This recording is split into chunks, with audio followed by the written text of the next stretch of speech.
Here once again from the city of New York, coming through the Arches Transformative Mentoring Program. Good morning, everybody. It's an honor to be here today with you and with the other finalists. I'm Ana Bermudez. I'm the Commissioner for the New York City Department of Probation. I'm Carson Hicks. I'm the Deputy Executive Director of the New York City Mayor's Office for Economic Opportunity. So over the past 8 years, our department has been shifting its practices from a compliance-driven model to a human development and community-based model. We're engaging with the people under our care better, and we're doing it in the places where they live. Currently, we have 7 community-based offices that offer a wide variety of services, each of which has a community stakeholder board, and they're located also in the 7 communities where a substantial number of residents are under criminal justice supervision. These communities are the hubs for the Arches Transformative Mentoring Program, which has more than lived to its title of and goal of transformation. It has transformed the field of mentoring itself with the who, the how, and the where. It has transformed the way the department engages with its most challenging young people. And most radically, it has transformed the way the department, which is a justice agency, engages and collaborates with the communities we serve, and particularly the justice-involved residents. Arches operates through agencies that have strong ties to those communities. The mentors, who must be paid staff members, are individuals who have been through the justice system and are able to help youth exit the system. They're who we call credible messengers.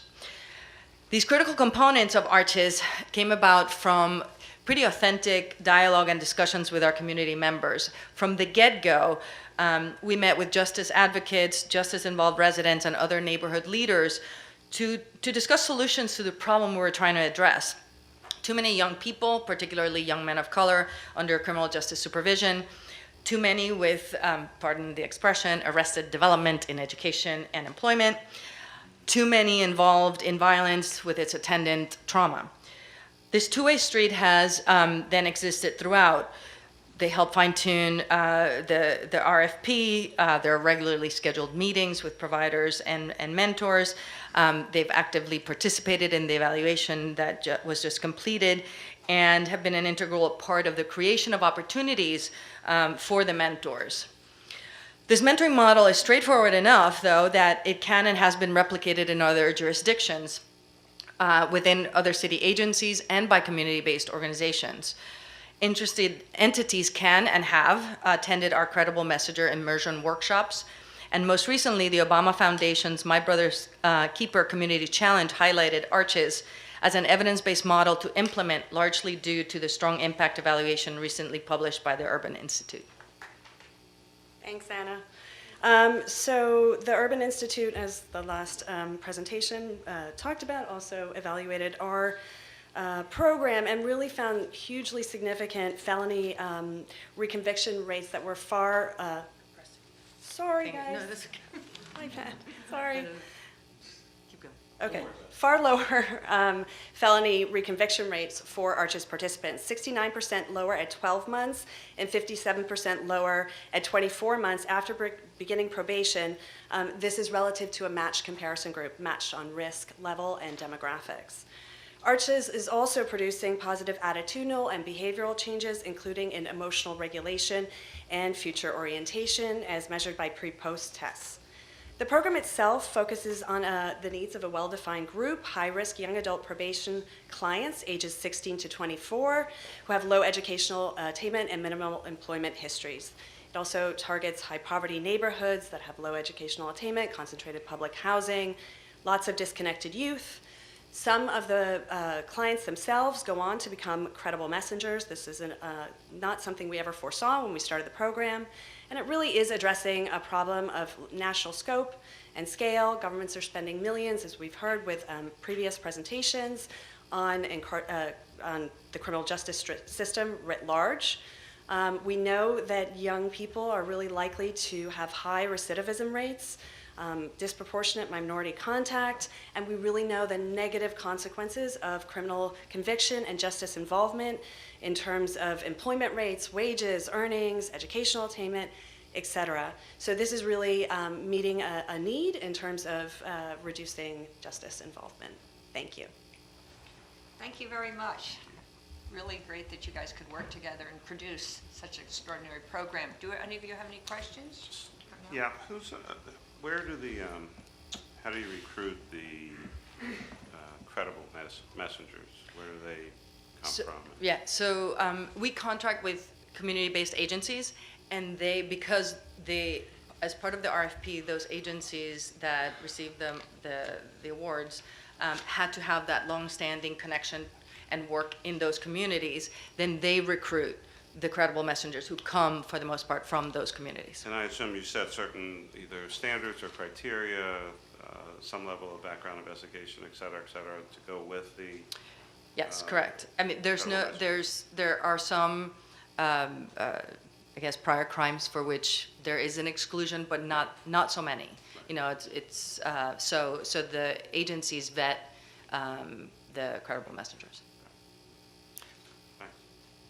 So to the extent that you use a variety of tools, right?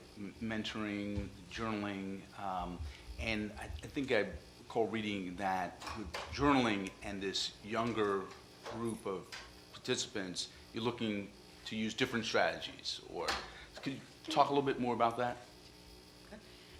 So what we found, we use an evidence-based interactive journaling, Right. that the sort of real-world experiences of youth in New York City wasn't quite matching up. So we're basically working with the technical assistance provider for the program and the nonprofits and the youth themselves to try and tweak it a little bit to make it more representative for youth in New York City. It's not that it wasn't working, obviously. It just wasn't quite what the guys were experiencing. Right. However, the fact that the group mentoring is based on a curriculum and with an intentional goal of, as Carson was saying, you know, emotional regulation, decision making, and all that is a critical component Right. of the program. So if somebody was going to replicate it, they wouldn't necessarily need to use interactive journaling like we did, but Right. they would need to figure out a curriculum that is age appropriate and culturally appropriate to the group that they're serving. Right.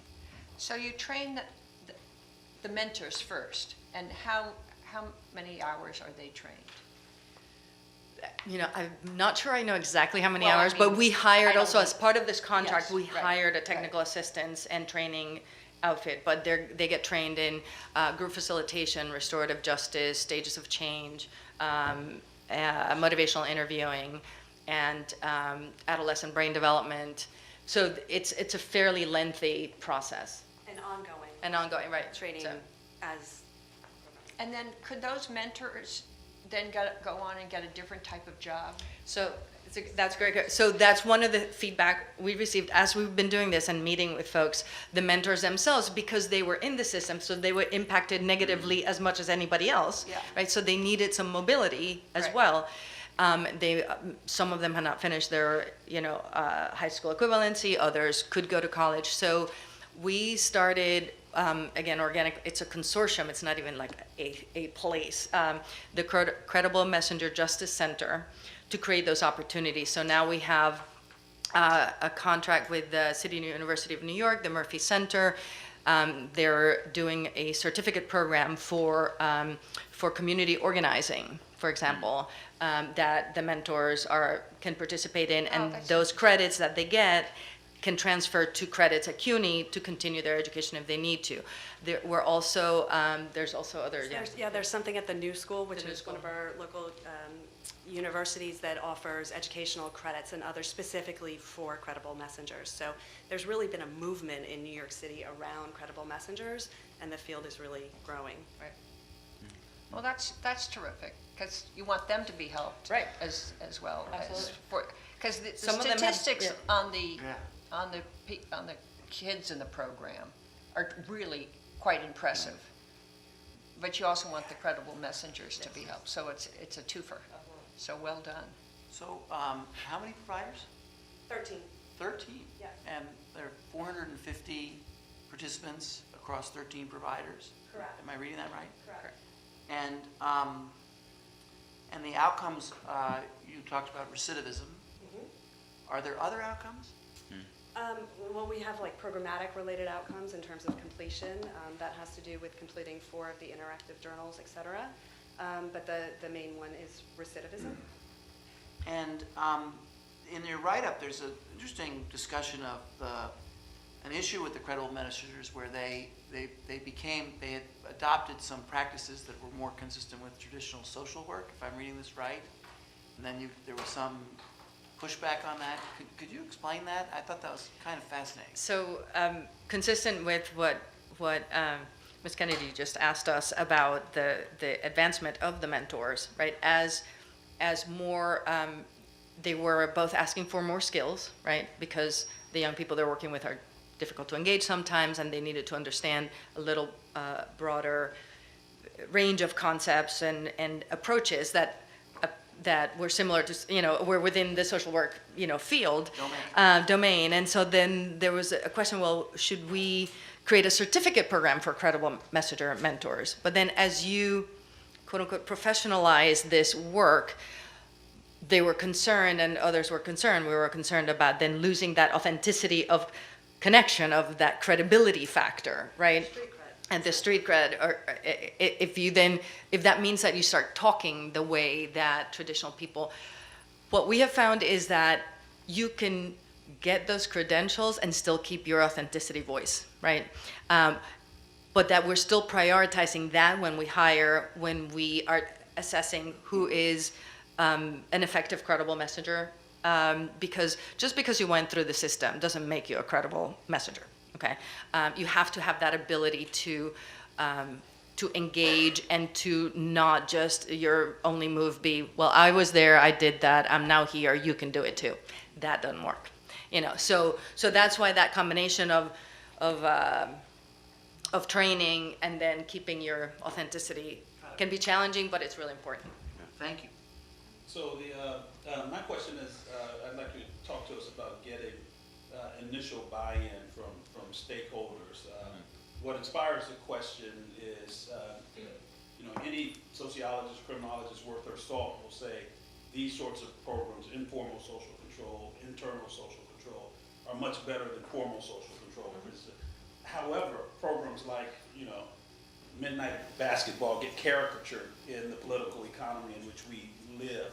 So how do you go to get initial buy-in from people whose worldview is wrapped up in formal social control?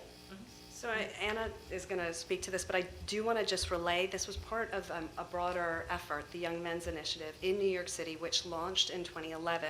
Justice and justice involvement was a huge area for the Young Men's Initiative. So we had massive buy-in already at the mayoral level, across the relevant city agencies. I think part of what you are asking, of course, is more local community level and things like that potentially.